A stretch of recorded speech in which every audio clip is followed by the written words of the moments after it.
ಸ್ಟೇಷನ್ನಲ್ಲಿ ಹಿರಿಯ ನಾಗರಿಕರ ಜಾಗೃತಿ ಸಭೆ. ಸಿಂಧನೂರು ನಗರದ ಟೌನ್ ಪೊಲೀಸ್ ಇಲಾಖೆ ವತಿಯಿಂದ ರವಿವಾರ ಹಿರಿಯ ನಾಗರಿಕರ ಜಾಗೃತಿ ಸಭೆ ಹಮ್ಮಿಕೊಳ್ಳಲಾಗಿತ್ತು ಎಂದು ಡಿವೈಎಸ್ಪಿ ಚಂದ್ರಶೇಖರ ಜಿ ತಿಳಿಸಿದರು. ಈ ಸಭೆಯಲ್ಲಿ ಮಾತನಾಡಿದ ಅವರು, ಹಿರಿಯ ನಾಗರಿಕರ ಸುರಕ್ಷತೆ, ಭದ್ರತೆ, ಕಾನೂನು ಅರಿವು ಮತ್ತು ನೆರವು ಹಾಗೂ ಅವರ ತಮ್ಮ ಸುತ್ತಮುತ್ತಲಿನ ಸಮಸ್ಯೆಗಳನ್ನು ನೇರವಾಗಿ ಹಂಚಿಕೊಳ್ಳಲು ಮುಕ್ತ ಅವಕಾಶ ಕಲ್ಪಿಸಿದೆ. ನಮ್ಮ ಪೊಲೀಸ್ ಇಲಾಖೆಯಿಂದ ಹಿರಿಯ ನಾಗರಿಕರ ಕುಟುಂಬ ಮತ್ತು ಸುತ್ತಮುತ್ತಲಿನ ಜ್ವಲಂತ ಸಮಸ್ಯೆಗಳಿಗೆ ಸ್ಪಂದಿಸಿ ಅಗತ್ಯ ಕಾನೂನು ನೆರವು ಮತ್ತು ಮಾರ್ಗದರ್ಶನ ನೀಡಲಾಗುತ್ತದೆ ಎಂದರು. ಈ ಸಂದರ್ಭದಲ್ಲಿ circle police inspector Vinayak, police inspector Veerareddy ಹಾಗೂ ಹಿರಿಯ ಮುಖಂಡರಾದ ಹುಸೇನ್ ಸಾಬ್, ಜಮಾತೆ ಇಸ್ಲಾಂ, ಖಾಜಾ ಮಲ್ಲಿಕ್, ಕಾಂಗ್ರೆಸ್ ಮುಖಂಡರು ಯಮ್ಮನಪ್ಪ, ಬಿಎಸ್ಎನ್ಎಲ್, ಹುಸೇನಪ್ಪ, ಬಾಲಿ, ನಿರುಪಾದೆಪ್ಪ, ನಾಗಲಾಪುರ, ಚನ್ನ ಬಸಯ್ಯ ಸ್ವಾಮಿ, ಅರಣ್ಯ ಆಶ್ರಮ, ಬಾಬಾರ್ ಪಾಷಾ, ಚಂದ್ರು ಮೈಲಾರಿ, ಶರಣಪ್ಪ, ತೆಂಗಿನಕಾಯಿ, ಬಸನಗೌಡ ಸೇರಿದಂತೆ ಇನ್ನು ಅನೇಕ ಹಿರಿಯ ನಾಯಕರು, ಸಂಘ ಸಂಸ್ಥೆಗಳ ಮುಖಂಡರು ಉಪಸ್ಥಿತರಿದ್ದರು. ಉದ್ದೇಶ ನಿಮಗೆ ಗೊತ್ತಿರಬಹುದು, ಹಿರಿಯ ನಾಗರಿಕ ಸಭೆ ಅಂತ ತಗೊಂಡು ಇವತ್ತು ನಾವು ನಮ್ಮ ಸಿನ್ನೂರು ಪೊಲೀಸ್ ಠಾಣೆಯಲ್ಲಿ ಮಾಡ್ತಾ ಇದ್ದೀವಿ. ಇದು ಉದ್ದೇಶ ಇಷ್ಟೇ ಇದೆ, ಯಾಕಂದರೆ ರಕ್ಷಣೆ ಕೊಡೋದು ಬರೀ ಎಲ್ಲರೂ ಕೊಡ್ತಾ ಇದ್ದೀವಿ. ಪೊಲೀಸರು ನಾವೆಲ್ಲರೂ ಯುವಕರು ಲೆಕ್ಕದಾಗ ಆಯಿತು, ಹೆಣ್ಮಕ್ಳು ಲೆಕ್ಕದಾಗ ಆಯಿತು, ನಾವೆಲ್ಲ ರಕ್ಷಣೆ ಕೊಡ್ತಾ ಇದ್ದೀವಿ. ಬಟ್ ಈಗ ಸರ್ಕಾರದ ಒಂದು ಯೋಜನೆ ಏನು ಮಾಡಿದ್ರಪ್ಪ ಅಂತ ಹೇಳಿದ್ರೆ, ಹಿರಿಯರು ಅದಾರೆ, ಹಿರಿಯರಿಗೂ ಸ್ವಲ್ಪ ನೀವು ರಕ್ಷಣೆ ಕೊಡಬೇಕು. ಯಾಕಂತ ಹೇಳಿದ್ರೆ ವಯಸ್ಸಾದ್ಮೇಲೆ ಅವರಿಗೆ ಸ್ವಲ್ಪ ಮನೆಯಲ್ಲಿ ಭಾಳ ಸಮಸ್ಯೆ ಇರ್ತವೆ. ಹುಡುಗರಾಯಿತು ಮತ್ತು ಮೊಮ್ಮಕ್ಕಳಾಯಿತು, ಮನೆಯಾಗ ಹೆಂಡರಾಯಿತು, ಬಟ್ ಅವ್ರಿಗೆ ರಕ್ಷಣೆ ಇಲ್ಲ. ಸೊ ಹಾಗಾಗಿ ಎಷ್ಟೋ ಜನ ಒಂಟಿಯಾಗಿರ್ತಾರೆ. ಅವ್ರು ಯಾರು ಪೊಲೀಸ್ ಇಲಾಖೆಯಿಂದ ಸ್ವಲ್ಪ ಕಾಳಜಿ ತೋರಿಸ್ತಾರೆ. ತಗೊಂಡು ಕೇಸ್ ನಾವು ಒಂದು ಹೊಸದಾಗಿ ಒಂದು ಸುತ್ತಲೆ ಮಾಡಿದ್ದಾರೆ. ಏನಪ್ಪ ಅಂತ ಹೇಳಿದ್ರೆ, ಹಿರಿಯ ನಾಗರಿಕರದು ಸಭೆ ಮಾಡಿ ಅವ್ರದ್ದೇನು ಕುಂದು ಕೊಡ್ತಾರೆ ಅದನ್ನೆಲ್ಲ ನಾವು ತಿಳ್ಕೋಬೇಕು. ಅವ್ರೇನು ಸಮಸ್ಯೆ ಇದ್ರು ಪೊಲೀಸ್ ಇಲಾಖೆ ವತಿಯಿಂದ ಒಂದು ಸಾಲ್ವ್ ಮಾಡೋ ಪ್ರಯತ್ನ ಮಾಡೋಕೆ ತಗೊಂಡು ಒಂದು ಸುತ್ತಲೆ ಬಂದಿದೆ. ಅದರ ಮುಖಾಂತರ ಇವತ್ತೊಂದು ದಿವಸ ಸಭೆ ಕರೆದಿದ್ದೀವಿ. ಉದ್ದೇಶ ಅಷ್ಟೇ, ಪೊಲೀಸ್ ಇಲಾಖೆ ಯಾವತ್ತೂ ಯಾರಿಗೂ ನಾವು ಇದು ದೂರ ಮಾಡಿಲ್ಲ. ನಾವೆಲ್ಲ ಸಮಾಜದವರು, ಹೆಣ್ಣಿರಲಿ, ಗಂಡಿರಲಿ, ಹಿರಿಯರಿರಲಿ, ಎಲ್ಲರೂ ನಾವು ಪೊಲೀಸ್ ಇಲಾಖೆ ಒಂದು ಸಪೋರ್ಟ್ ಇದೆ ಅಂತ ಹೇಳಕ್ಕೆ ಒಂದು ಮೀಟಿಂಗ್ ಕರೆದಿದ್ದೀವಿ. ನಮ್ದು ಏನೇ ಸಮಸ್ಯೆ ಇರಲಿ, ಈಗೆಲ್ಲ ಗೊತ್ತಿರಬೇಕು. ಸರ್ಕಾರ ವತಿಯಿಂದ ಈಗ ನಮ್ಮದು ಮನೆ ಪೊಲೀಸನ್ನು ತಗೊಂಡು ಒಂದು ಮಾಡಿದ್ರು. ಹೋದ ವರ್ಷ ನಿಮಗೆಲ್ಲ ಗೊತ್ತಿರ್ಬೋದು.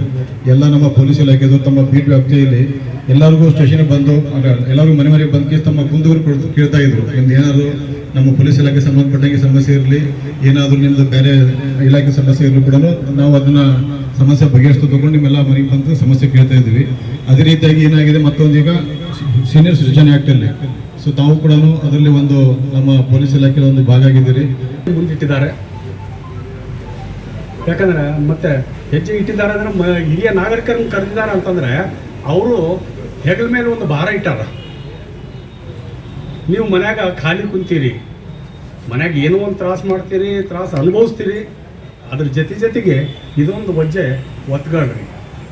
ನಿಮ್ಮ ಮಕ್ಕಳು, ನಿಮ್ಮ ಅಕ್ಕಪಕ್ಕದವರು ಒಳ್ಳೇದು ಮಾಡ್ತಾರೋ ಕೆಟ್ಟದ್ದು ಮಾಡ್ತಾರೋ ಸ್ವಲ್ಪ ಅದ್ರ ಕಡೆನೂ ಗಮನ ಕೊಡ್ರಿ ಅಂತ ಒಂದು ವಜ್ಜೆನ ನಮ್ಮ ಹಿರಿಯ ನಾಗರಿಕರ ಅವ್ರ ಮೇಲೆ ಹೆಗಲ ಮೇಲೆ ಹೊರಿಸ್ಯಾರ.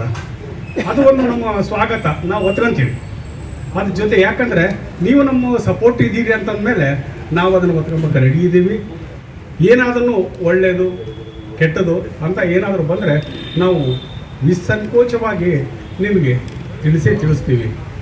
ನನ್ನ ವೈಯಕ್ತಿಕ ಅಭಿಪ್ರಾಯ ಹೇಳಬೇಕಾದ್ರೆ, ನನಗೂ ಈ ಒಂದು ಪೊಲೀಸ್ ಇಲಾಖೆಗೂ ಸುಮಾರು 30 ವರ್ಷದ ಅವಿನಾಭಾವ ಸಂಬಂಧ.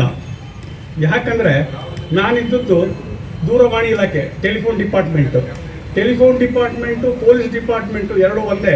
ಇವರು 24 ತಾಸು ದುಡಿಬೇಕು, ನಾವು 24 ತಾಸು ದುಡಿತಾ ಇದ್ದೀವಿ. ಈಗೇನು ಮೊಬೈಲ್ ಬಂದೈತಿ, ಎಲ್ಲ ಚೇಂಜ್ ಆಗೈತಿ, ಆ ಪ್ರಶ್ನೆ ಇಲ್ಲ. ಆ ಸಂದರ್ಭದಾಗ ಇವ್ರಿಗೇನಾದ್ರು ಹೆಗ್ಲ ಮೇಲೆ ನೀವು ಸ್ವಲ್ಪ ನಮಗೆ ಸಹಾಯ ಮಾಡ್ರಪ್ಪ. ನೀವು SIRL ಪ್ರತಿಯೊಬ್ಬರು ಕೂಡ ತಮ್ಮ ಹೆಸರು ಸೇರಿಸ್ಬೇಕು. ಅದರ ಸಲುವಾಗಿ ಅವೇರ್ನೆಸ್ ಸಲುವಾಗಿ ಒಂದು ನಾವು ಮೀಟಿಂಗ್ ಕರೆದಿವಿ. ನಾವು ಮೀಟಿಂಗ್ ಕರೆದಿವಿ ಅಂತಲ್ಲ, ಇಲ್ಲಿ ಇರೋಂಥ ಸಿಂಧು ರಾತ್ರಿಗೆ ಲೇಟಾಗಿ ಬರ್ತಾರ, ಅದಕ್ಕೆ ನಾವೇ ಜವಾಬ್ದಾರಿ. ನನ್ನ ಮಗ ರಾತ್ರಿ 12 ಗಂಟೆಗೆ ಬರ್ತಾನ, ನನ್ನ ಮಗನ 12 ಗಂಟೆ ತನಕ ಎಲ್ಲಿಗೆ ಹೋಗಿಲ್ಲ ಅಂತ ನಾವು ಕೇಳೋದಿಲ್ಲ ಅಂತಂದ್ರೆ ಮತ್ತೆ ನಮ್ದೇನು ಜವಾಬ್ದಾರಿ? ನನ್ನ ಮಗನ 12 ಗಂಟೆ ಆದ್ಮೇಲೆ ನೀ ಎದಕ್ಕೆ ಬರ್ತೀನಿ, 12 ಗಂಟೆ ತನಕ ಏನು ಮಾಡಿ ಅಂತ ನಾವು ಕೇಳಿದ್ರೇ ನಮ್ಮ ಮಕ್ಕಳು ನಮ್ಮ ಜೊತೆಗೆ ಇರ್ತಾರೆ. ನಾವೇ ಕೇಳೋದಿಲ್ಲ ಅಂದ್ರೆ ಒಂದು ಸಣ್ಣದು ಒಂದು ಮಾತು, ಒಬ್ಬ ತಾಯಿಗೆ ತಂದೆ ಕೇಳ್ತಾನ, ಈ ಹುಡುಗ ನಾನು ಎಲ್ಲಿ ನೋಡಿದ್ದಂಗೆ ಐತೆ ಅಂತ ತನ್ನ ಮಗ. ಯಾಕಂದ್ರೆ ಇವನ್ ತಂದೆ ಬರೋದು ರಾತ್ರಿ 12 ಗಂಟೆಗೆ, ಅಷ್ಟೊತ್ತಿಗೆ ಮಗ ಮಕ್ಕೊಂಡ್ಬಿಡ್ತಿದ್ದ. ಮಗ ಮುಂಜಾನೆ 8 ಗಂಟೆಗೆ ಶಾಲೆಗೆ ಹೋಗೋದು, ಇವನು ಎದ್ದೇಳೋದು 12 ಗಂಟೆಗೆ. ಮಕ್ಕ ತಂದೆಗೆ ಕಾಂಬಿನೇಷನ್ ಎಲ್ಲಿರ್ತಿತ್ತು? ಅದಕ್ಕೆಲ್ಲ ಹಂಗೆ ಆಗ್ಬಾರ್ದು. ನಾವು ಜವಾಬ್ದಾರಿ ತಗೊಂಡು ಮಾಡಿದ್ರೆ ಚೆನ್ನಾಗಿರ್ತೈತೆ. ನಮ್ಮ ಮಕ್ಕಳನ್ನ ಪ್ರತಿಯೊಬ್ಬ ತಂದೆ ತಮ್ಮ ಮಕ್ಕಳಿಗೆ ತಾವು ಕಂಟ್ರೋಲ್ ಮಾಡಿದ್ರೆ ಪೊಲೀಸರದ ಅವಶ್ಯಕತೆನೇ ಇರೋದಿಲ್ಲ. ನಮ್ಮ ಮಕ್ಕಳೆಲ್ಲರೂ ಸುಧಾರಿಸ್ಬಿಡ್ತಾರೆ. ನಾವು ಜವಾಬ್ದಾರಿ ತಗೊಂಡು ಮಾಡಬೇಕು.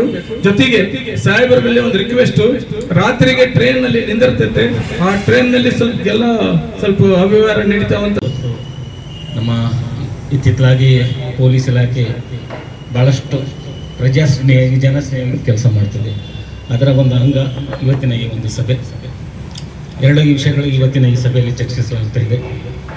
ಒಂದು ಹಿರಿಯರ ನಾಗರಿಕ ಕುರಿತು, ಇನ್ನೊಂದು ಮಾದಕ ವಸ್ತುಗಳ ಡ್ರಗ್ಸ್ ಬಗ್ಗೆ ಕುರಿತು.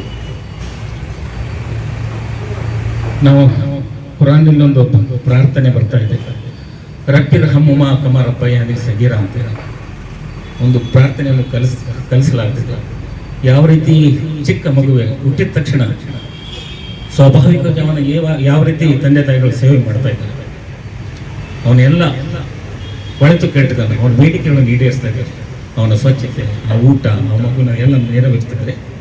ಅದೇ ರೀತಿಯಾಗಿ ನಾನು ನಮ್ಮ ತಂದೆಯರು ಮುದಿತನಕ್ಕೆ ತಲುಪಿದಾಗ ಯಾವ ರೀತಿ ಒಂದು ನ್ಯಾಚುರಲ್ ವೇದಲ್ಲಿ ಸೇವೆ ಮಾಡಿದ್ರೆ ಅದೇ ಸೇವೆಯನ್ನು ಅವರ ಒಂದು ವೃದ್ಧಾಪ್ಯದಲ್ಲಿ ಮಾಡುವಂತ ಕರುಣೆಯನ್ನು ನಾನು ಕರುಣಿಸಲಿ ಅಂತ ಬೇಡ್ತಾ ಇದ್ದೆ. ಇದು ಒಂದು ಪ್ರಾರ್ಥನೆ. ಇದು ಯಾವಾಗ ಸಾಧ್ಯ ಅಂದ್ರೆ ನಾವು ನಮ್ಮ ಮಕ್ಕಳಿಗೆ ಒಂದು ಸರಿಯಾದ ಸಂಸ್ಕಾರ ಕೊಟ್ಟಾಗ ಸಾಧ್ಯ. ಇದು ಮುದಿತನ ಒಂದು ಶಾಪವಲ್ಲ, ವರ. ಅವರಿಗೂ ವರ, ಅವರ ಮಕ್ಕಳಿಗೆ ವರ. ಸಂಸ್ಕಾರ ಪಡೆದ ಮಕ್ಕಳು ಅವರ ಸೇವೆ ಮಾಡಿದರೆ ಅದಕ್ಕೆ ಅವರಿಗೆ ಸ್ವರ್ಗಕ್ಕೆ ಸಾಧುವಾಗ್ತಾ ಇದೆ. ಹಾಗಾದ್ರೆ ಅವರು ಸೇವೆ ಮಾಡಿದ್ರೆ ಅವರು ನರಕದ ವಸ್ತು ಆಗ್ತಾ ಇದ್ದಾರೆ. ವರ ಹೇಗಂದ್ರೆ ಚರ್ಚೆ ಮಾಡಿದ್ದೇವೆ. ಸಿಂಧನೂರು ನಗರ ಅತಿ ವೇಗವಾಗಿ ಬೆಳೀತಾ ಇರತಕ್ಕಂಥ ನಗರ. ಸುಮಾರು ಸಿಂಧನೂರಿನಲ್ಲಿ 2 ರಿಂದ 2.5 ಲಕ್ಷ ಜನಸಂಖ್ಯೆ ಇದೆ. 2.5 ಲಕ್ಷ ಜನಸಂಖ್ಯೆಯಲ್ಲಿ ಒಂದು 30% ಹಿಡಿದ್ರು ಕೂಡ ಒಂದು 60,000ದಷ್ಟು 60 ವರ್ಷ ಮೇಲ್ ದಾಟದವ್ರು ಇದ್ದೀರಿ, ಸೀನಿಯರ್ ಸಿಟಿಜನ್ಸ್ ಇದ್ದೀರಿ.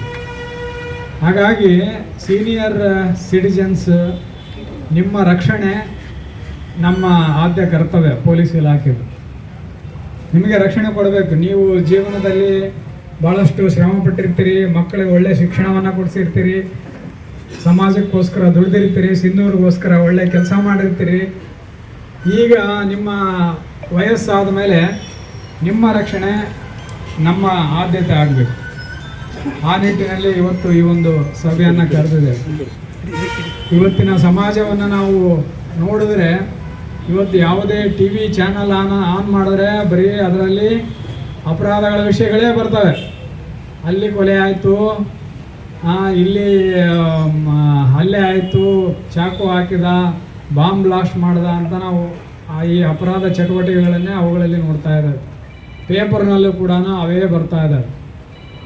ಹಾಗಾಗಿ ಈ ಒಂದು ಅಪರಾಧ ಮುಕ್ತ ಸಮಾಜವನ್ನು ನಿರ್ಮಾಣ ಮಾಡಬೇಕಾದ್ರೆ ನಮ್ಮ ಪೊಲೀಸ್ ಇಲಾಖೆ ಜೊತೆಗೆ ಈ ಹಿರಿಯ ನಾಗರಿಕರದ್ದು ಕೂಡ ಭಾಳಷ್ಟು ಜವಾಬ್ದಾರಿ ಇರ್ತದೆ. ಇವತ್ತು ಸತ್ಯ ಹೇಳೋದು ಭಾಳ ಕಷ್ಟ. ಸತ್ಯ ಹೇಳ್ಬೇಕಂದ್ರೆ ಧೈರ್ಯ ಬೇಕು. ಸತ್ಯ ಹೇಳೋದಕ್ಕೆ ಧೈರ್ಯ ಬೇಕ್ರಿ. ಧೈರ್ಯ ಇಲ್ಲ ಅಂದ್ರೆ ಸತ್ಯ ಹೇಳೋಕ್ಕಾಗಲ್ಲ. ತಪ್ಪನ್ನು ತಪ್ಪು ಅಂತ ಹೇಳ್ಬೇಕಂದ್ರೆ ಧೈರ್ಯ ಬೇಕು. ಯಾಕಂದರೆ ಅವನು ಏನು ಕ್ರಿಮಿನಲ್ ಇದ್ದಾನೆ, ಅವನು ಏನು ಬೇಕಾದ್ರೆ ಮಾಡ್ತಾನೆ ಅನ್ನೋದು ಅವನಿಗೆ ಧೈರ್ಯ ಇರ್ತದೆ. ಅವ್ರನ್ನ ಯಾವ ರೀತಿ ಬಗ್ಗೆ ಬಡಿಬೇಕಂತ ಹೇಳಿದ್ರೆ ನಮ್ಮ ಪೊಲೀಸ್ ಕಾನೂನನ್ನು ಉಪಯೋಗ ಮಾಡಿಕೊಂಡು ಅವ್ರನ್ನ ಮೆತ್ತಗೆ ಮಾಡಿದ್ರೆ ನಿಮ್ಮ ಏರಿಯಾ ನಿಮ್ಮ. ಬ್ಯೂರೋ ರಿಪೋರ್ಟ್ ಬಾಸುರಾಜ್ ಬುಕ್ನಟ್ಟಿ, ಭಾರತ ವೈಭವ news, Sindhanur. Thanks for watching Read, Discuss and Debate with editor Dr. Yan Prashant Rao. Wanted reporters in print, digital and visual media for Bharat Vaibhav Daily Newspaper, BV News 5 Channel and BV Fast Web News from all the talukas of Karnataka, Goa and Maharashtra. If interested, send your resume to 9019229369.